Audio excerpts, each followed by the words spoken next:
चलिए मिर्ज़ा अली की हम ऑथेंटिसिटी चेक करते हैं। 8वां रेफरेंस आपके पेज पर सुनन नबी दाऊद की हदीस है इंटरनेशनल नंबरिंग के मुताबिक 823 और उसके साथ फिर 824 और जामिया तिरमिज़ी में 311 नंबर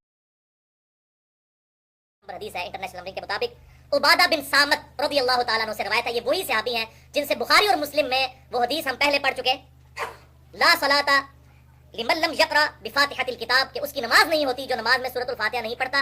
अब वही सहाबी एक और हदीस बयान कर रहे हैं और हदीस का सबसे बेहतर फाहम वही होता है जो सहाबी खुद बयान करे अपनी हदीस का। तो वह फाहम सुन लीजिए। हवाला मैंने बता दिया, सुनन नबी दाऊद 823 और 824 और जामिया तिरमिज़ी 311 और सुनन नसाई के अंदर भी हदीस मौजूद है कि वो कहते हैं कि एक दफा फजर की नमाज में हम आप सल्लल्लाहु अलैहि वसल्लम के पीछे नमाज पढ़ रहे थे, तो नमाज से फारिग होने के बाद आप सल्लल्लाहु अलैहि वसल्लम हमारी तरफ मुतवज्जे हुए फजर की नमाज में, यानी कि जहरी नमाज। दो किस्म की नमाज है ना, जहरी जिसमें इमाम क़िराअत ऊंची करता है, जहरी नमाजें 3 है, सलातुल मगरिब, सलातुल इशा और सलातुल फजर, और सिर्री जिसमें आहिस्ता आवाज से इमाम क़िराअत करता है वो 2 हैं, सलातुल ज़ुहर और सलातुल असर। तो कहते हैं फजर की नमाज थी जिसमें जहरी आवाज के साथ क़िराअत की जाती है। तो आप सल्लल्लाहु अलैहि वसल्लम के पीछे हम क़िराअत करते जा रहे थे। और क़िराअत क्यों करते थे, ये बुखारी और मुस्लिम में भी कितनी हदीसें मिलती हैं कि उस वक्त कुरान पाक रिटन फॉर्म में सबके पास मौजूद नहीं था।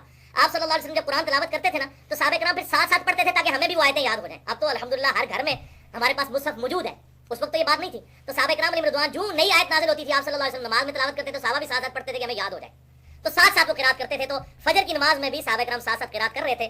अब ये मौका है कि आप सल्लल्लाहु अलैहि वसल्लम ने उनको ये काम करने से मना कर दिया, ये वो हदीस है।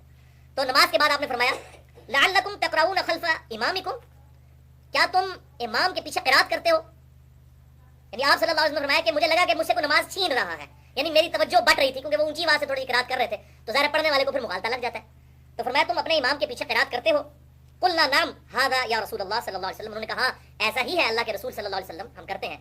तो आप सल्लल्लाहु अलैहि वसल्लम ने फरमाया क़ाला ला तफ़अलू इल्ला बिफ़ातिहतिल किताब, कि ये क़िराअत इमाम के पीछे मत किया करो मगर सूरतुल फातिहा पढ़ा करो। क्यों, फ़इन्नहु ला सलाता लिमन लम यक़रा बिहा, क्योंकि बेशक उसकी नमाज ही नहीं होती जो नमाज में सूरतुल फातिहा नहीं पढ़ता। अब इसके बाद क्या गुंजाइश रहेगी कि इमाम के पीछे क़िराअत मत करो सवाए सूरतुल फातिहा के। फातिहा के बगैर नमाज नहीं होनी, वो क़िराअत कर सकते हो इमाम के पीछे, लेकिन उसका मौका क्या है वो आगे आ जाएगा। ये नहीं है कि इमाम भी पढ़ा तो आप भी साथ साथ पढ़े, इस तरह नहीं। और वो है रेफरेंस नंबर 9। अच्छा, इसी में ये 823 हदीस थी सुनन अबी दाऊद की। 824 नंबर हदीस ये है कि वही उबादा बिन सामत रज़ियल्लाहु ताला अन्हु नबी सल्लल्लाहु अलैहि वसल्लम की वफात के बाद किसी ताबई के पीछे नमाज पढ़ रहे थे, और एक ताबई है नाफे, वो कहते हैं कि मैंने उबादा बिन सामत रज़ियल्लाहु ताला अन्हु के साथ नमाज पढ़ी, तो मेरे साथ खड़े थे। सुनन नबी दाऊद 824 नंबर। तो मुझे महसूस हुआ कि उन्होंने इमाम के पीछे सूरतुल फातिहा पढ़ी है, उम्मुल कुरान। तो मैंने सलाम फेरते ही कहा उस सहाबी से, उबादा बिन सामत रज़ियल्लाहु ताला अन्हु से, कि क्या आपने इमाम के पीछे सूरतुल फातिहा पढ़ी है, उम्मुल कुरान पढ़ी है। तो उन्होंने कहा हाँ मैंने पढ़ी है। तो उन्होंने कहा क्यों, उन्होंने कहा मैं तुम्हें दसना मैं क्यों पढ़ी है, जेडी आज मौलवी नहीं समझ आती।